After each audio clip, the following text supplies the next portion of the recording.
हमारा first question है, हाल ही में चंद्रमा के दक्षिणी ध्रुव का पहला विस्तृत भूगर्भीय मानचित्र किसने बनाया?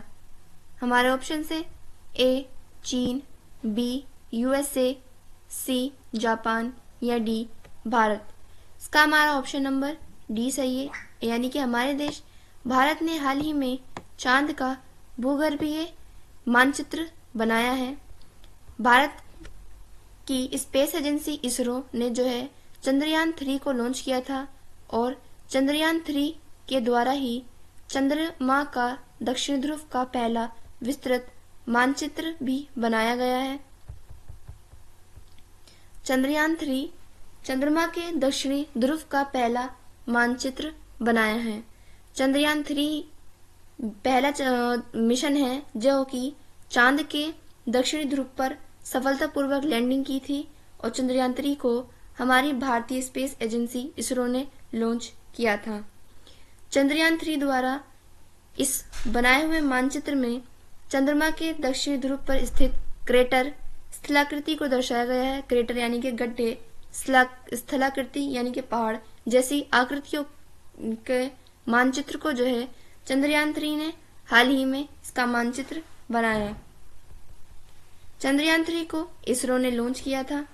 चंद्रयान 3 को LVM-3M4 रॉकेट द्वारा लॉन्च किया गया था, यानी चंद्रयान 3 का लॉन्चिंग व्हीकल LVM-3M4 था। चंद्रयान 3 का लैंडर विक्रम था व चंद्रयान 3 का रोवर प्रज्ञान था। चंद्रयान 3 चंद्रमा के दक्षिणी ध्रुव पर 23 अगस्त की तारीख को लैंड होता है व 23 अगस्त को चांद के दक्षिणी ध्रुव पर सफलतापूर्वक लैंडिंग करने के उपलक्ष्य में हर वर्ष 23 अगस्त को राष्ट्रीय अंतरिक्ष दिवस भी घोषित किया गया।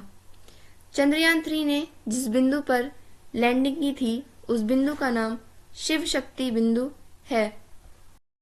नेक्स्ट क्वेश्चन है, हाल ही में अमीर विदेशियों के लिए गोल्ड कार्ड लॉन्च करने की घोषणा किस देश ने की? हमारे ऑप्शन है A Britain, B Germany, C USA या डी रूस। इसका हमारा ऑप्शन नंबर सी सही है, यूएसए। यूएसए के राष्ट्रपति डोनाल्ड ट्रंप ने हाल ही में यूएसए में गोल्ड कार्ड लॉन्च किया है। यह गोल्ड कार्ड उन अमीर विदेशियों को प्रदान किया जाएगा जो कि यूएसए में रहना चाहते हैं या यूएसए की नागरिकता लेना चाहते हैं। गोल्ड कार्ड को हाल ही में यूएसए ने लॉन्च किया है। यूएसए में गोल्ड कार्ड को यूएसए के वर्तमान राष्ट्रपति डोनाल्ड ट्रंप ने लॉन्च किया है। किसी भी विदेशी को यदि गोल्ड कार्ड पाना है तो उसे गोल्ड कार्ड पाने के लिए $5 मिलियन की राशि देनी पड़ेगी। गोल्ड कार्ड यूएसए में रह रहे अमीर विदेशियों के लिए यूएसए में नागरिकता देने के लिए प्रदान किया जाएगा। यानी यदि कोई भी विदेशी यूएसए में रहना चाहता है या परमानेंट नागरिकता लेना चाहता है तो उसे $5 मिलियन में गोल्ड कार्ड प्रदान किया जाएगा। यूएसए की राजधानी वॉशिंगटन डीसी है व यूएसए के राष्ट्रपति डोनाल्ड ट्रंप हैं। डोनाल्ड ट्रंप यूएसए के 49वें क्रम के राष्ट्रपति बने व सबसे उम्र दराज राष्ट्रपति बने। यूएसए की मुद्रा डॉलर है। नेक्स्ट क्वेश्चन है, हाल ही में जैव विविधता संबंध कैली फंड कहाँ लॉन्च हुआ? हमारे ऑप्शन है ए इटली, बी कनाडा, सी चीन या डी केन्या। इसका हमारा ऑप्शन नंबर ए सही है, इटली। इटली की राजधानी में हाल ही में कॉन्फ्रेंस ऑफ पार्टी 16 विक्रम का जो दूसरा चरण है वह इटली में आयोजित हुआ है। इटली में आयोजित हुई यह दूसरे क्रम की कॉन्फ्रेंस ऑफ पार्टी 16 में ही कैली फंड को लॉन्च किया गया है। कैली फंड को जैव विविधता के संरक्षण के लिए लॉन्च किया गया है। बायोडायवर्सिटी या जैव विविधता किसे कहते हैं? तो पेड़ पौधे और जीव जंतुओं की विभिन्न प्रजातियों को जैव विविधता कहा जाता है। कॉन्फ्रेंस ऑफ पार्टी जो है जैव विविधता के लिए की जाती है। यह 16वें क्रम की कॉन्फ्रेंस ऑफ पार्टी है। कॉन्फ्रेंस ऑफ पार्टी 16 का जो पहला चरण था वह कोलंबिया में आयोजित हुआ था और कॉन्फ्रेंस ऑफ पार्टी 16 का जो दूसरा चरण है वह इटली में आयोजित हुआ।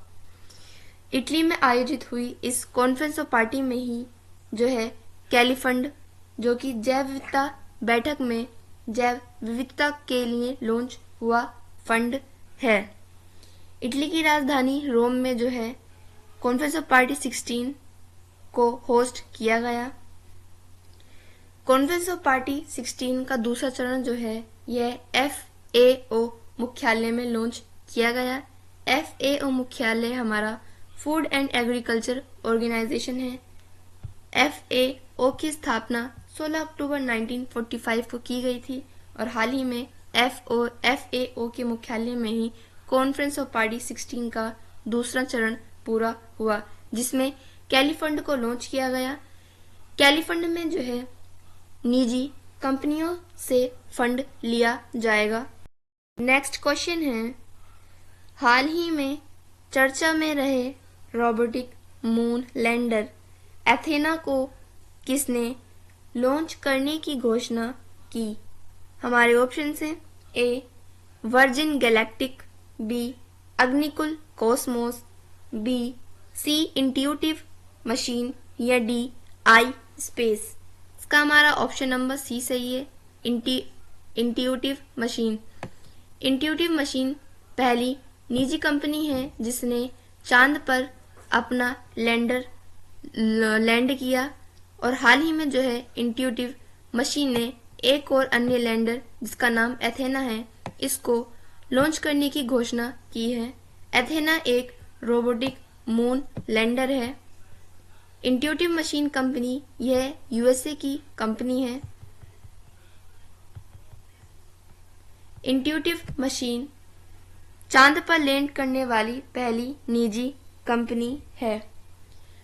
एथेना से पहले भी इंट्यूटिव मशीन कंपनी पहला लैंडर लॉन्च कर चुकी है और इस पहले लैंडर का नाम ओडिसियस था और हाल ही में जो है इंट्यूटिव मशीन ने यह घोषणा की है कि यह अपना दूसरा लैंडर जो कि एक रोबोटिक मून लैंडर है जिसका नाम एथेना है, एथेना को जल्द ही लॉन्च करेगी। इंट्यूटिव मशीन USA की कंपनी है।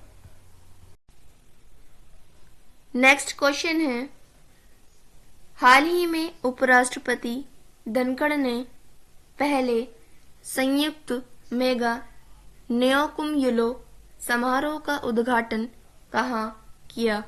हमारे ऑप्शन से A Arunachal Pradesh, B Assam, C Odisha या D त्रिपुरा।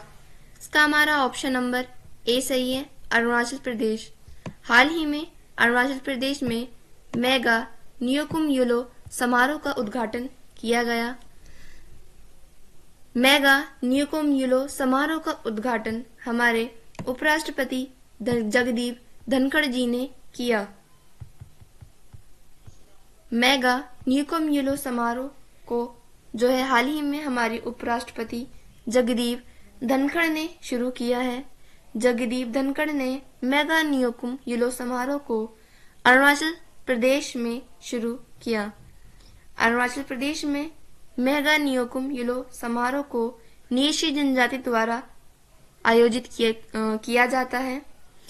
मेगा न्योकुम-युलो समारोह को आयोजित कराने का जो उद्देश्य है वह यह है कि सभी मनुष्यों का भला हो सके, समृद्धि हो सके व सभी मनुष्यों का विकास भी हो सके। नेक्स्ट क्वेश्चन है, हाल ही में छोटी SIP तरुण योजना और मित्रा पहल किसने लॉन्च की? हमारे ऑप्शन से A SBI, B AMFI, C ICICI या D कैनरा बैंक। इसका हमारा ऑप्शन नंबर B सही है, AMFI ने हाल ही में 3 योजनाएं लॉन्च की हैं जिसमें पहली छोटी एसआईपी, दूसरी योजना तरुण योजना व तीसरी मित्रा पहल, इन तीनों को ही एएमएफआई ने लॉन्च किया है। एएमएफआई हमारा होता है एसोसिएशन फॉर म्यूचुअल फंड।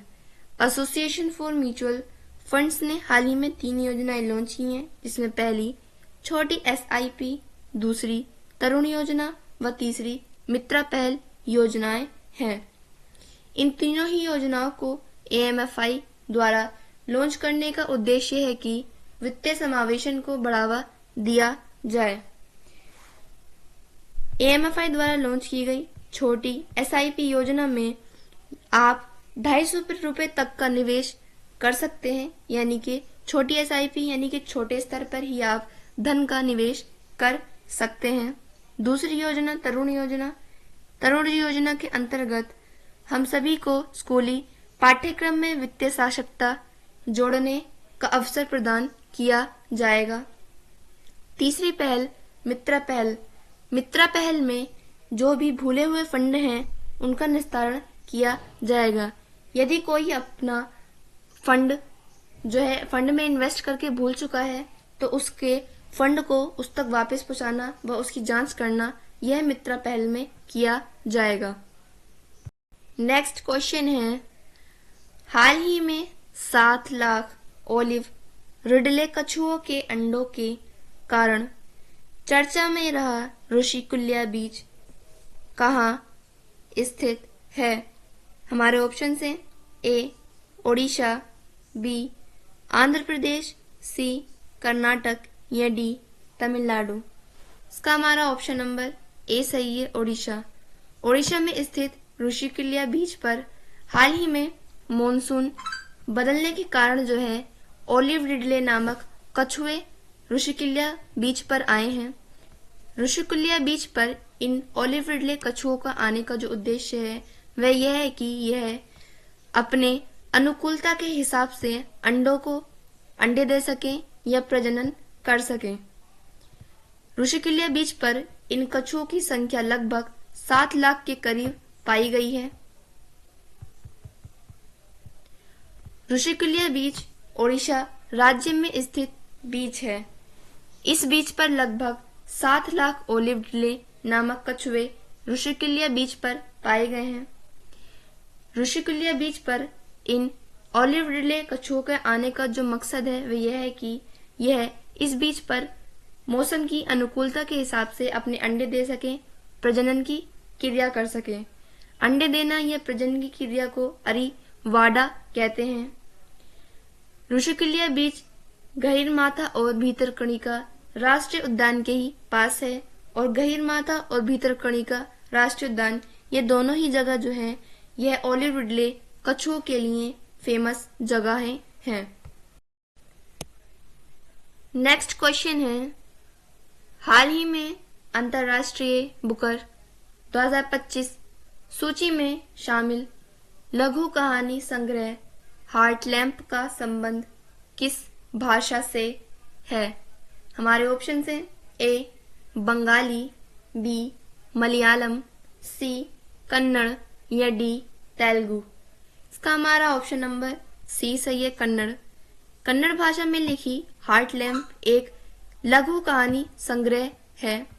हाल ही में हार्टलैम्प को शॉर्ट स्टोरी की लिस्ट में अंतर्राष्ट्रीय बुकर पुरस्कार के लिए नॉमिनेट किया गया है। हार्टलैम्प को अंतर्राष्ट्रीय बुकर पुरस्कार 2025 के लिए शामिल किया गया है। हार्टलैम्प को शॉर्ट स्टोरी कैटेगरी में नॉमिनेट किया गया है। हार्टलैम्प एक कन्नड़ भाषा में लिखी गई शॉर्ट स्टोरी है। वह हार्टलैम्प की लेखिका बानू मुश्ताक है। हार्टलैम्प एक शॉर्ट स्टोरी है। इसे अंतर्राष्ट्रीय बुकर पुरस्कार के लिए नॉमिनेट किया गया है। अंतर्राष्ट्रीय बुकर पुरस्कार पाने वाली एकमात्र महिला वह गीतांजलि श्री वाड्याजी रोकवेल है।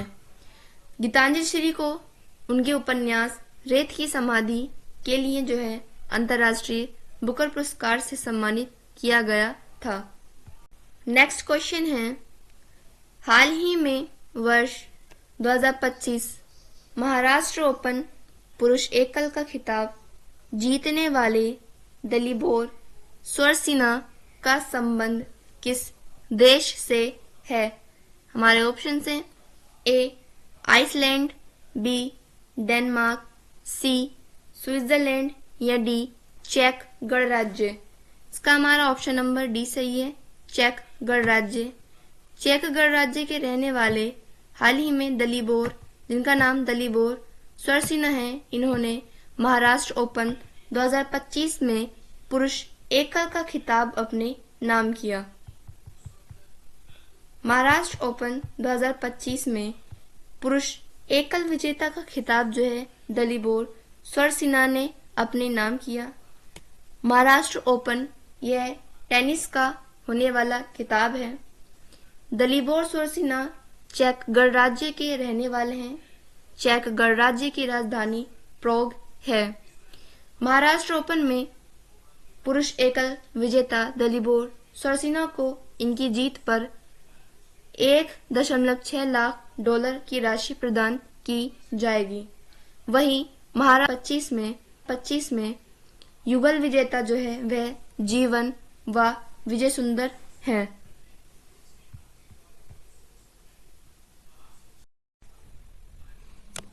हमारा लास्ट क्वेश्चन है, हाल ही में देश का पहला सौर ऊर्जा आधारित सोलर साउंड बॉक्स किसने लॉन्च किया? हमारे ऑप्शन हैं ए गूगल पे, बी पेटीएम, सी फोन पे या डी रेजर पे। इसका हमारा ऑप्शन नंबर बी सही है, पेटीएम। हाल ही में पेटीएम ने सोलर साउंड बॉक्स को लॉन्च किया है। अभी तक भी जितने भी पेटीएम के सिस्टम में जो आवाज आपके राशि को पे करने के बाद जो साउंड आता था, इस जो साउंड बॉक्स होता था वह लाइट से चलने वाला बॉक्स होता था, परंतु हाल ही में जो है पेटीएम ने सोलर एनर्जी से चलने वाला सोलर साउंड बॉक्स को लॉन्च किया है। सोलर साउंड बॉक्स जो है अब यह सोलर एनर्जी पे चलने वाला साउंड बॉक्स होगा। सोलर साउंड बॉक्स जो है ये निर्बाध संचालन का इस्तेमाल सौर ऊर्जा का उपयोग करके किया जाएगा। यानी अब से पेमेंट के बाद जो साउंड बॉक्स से आवाज आएगी वह सोलर एनर्जी से निकलने वाली आवाज होगी। सोलर साउंड बॉक्स में साउंड बॉक्स के ऊपर सोलर पैनल को इंस्टॉल किया जाएगा, जिससे यह सारी एनर्जी सूरज से ही लेंगे।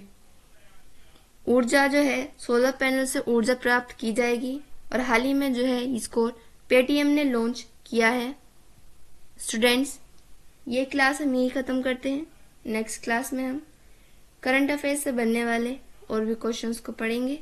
Thank you and thanks for watching.